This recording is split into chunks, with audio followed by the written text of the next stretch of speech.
കുപ്പസ്വാമി, അതായത് കെ അണ്ണാമലൈ. അദ്ദേഹമാണല്ലോ ഇപ്പൊ ട്രെൻഡിങ്ങില്. അദ്ദേഹത്തെ കാണുമ്പോഴും കേൾക്കുമ്പോഴും ഒക്കെ എനിക്ക് ഭയങ്കര റെസ്പെക്റ്റ് ആണ് തോന്നാറുള്ളത്.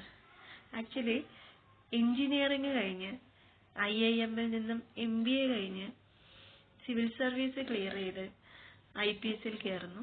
അതിനുശേഷം അതും വേണ്ടെന്ന് വെച്ച് പൊളിറ്റിക്സിലേക്ക് വരുന്നു. ഇപ്പോൾ BJP നിന്നും റിസൈൻ ചെയ്തിരിക്കുന്നു. നെക്സ്റ്റ് മൂവ്മെന്റ് സ്റ്റാർട്ട് ചെയ്തിരിക്കുകയാണ്. അപ്പോൾ അദ്ദേഹത്തിന്റെ ഇനിയുള്ള ആ ജേർണിയിൽ എല്ലാം വിജയകരമായി തന്നെ ഭവിക്കട്ടെ എന്ന് ആശംസിക്കുകയാണ്.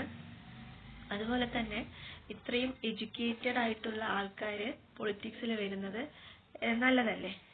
അപ്പോൾ ഇനിയും ഇതുപോലുള്ള ആൾക്കാർ പൊളിറ്റിക്സിലേക്ക് വരണം. അദ്ദേഹത്തിന്റെ സംസാരത്തിൽ, അതായത് അണ്ണാമലയുടെ സംസാരത്തിൽ തന്നെ നമുക്ക് മനസ്സിലാകാം എത്ര നോളേജബിൾ പേഴ്സൺ ആണ്. ആസ് പെർ ഡാറ്റയാണ് അദ്ദേഹം എല്ലാം സംസാരിക്കുന്നതും എല്ലാ ക്വസ്റ്റ്യൻസിനും ആൻസർ ചെയ്യുന്നതും. മീഡിയയോടാണെങ്കിലും ഒരു പക്വതയോടുള്ളൊരു സംസാരമാണ്, കാം ആൻഡ് കമ്പോസ്ഡ് ആയിട്ടുള്ളൊരു സംസാരമാണ്. അതൊക്കെ ഇനിയും ഫ്യൂച്ചറിലും നമ്മൾ അതൊക്കെ പ്രതീക്ഷിക്കുന്നു. അദ്ദേഹത്തിന്റെ പുതിയ ജേർണിയിൽ എല്ലാവിധ ആശംസകളും നേരുന്നു.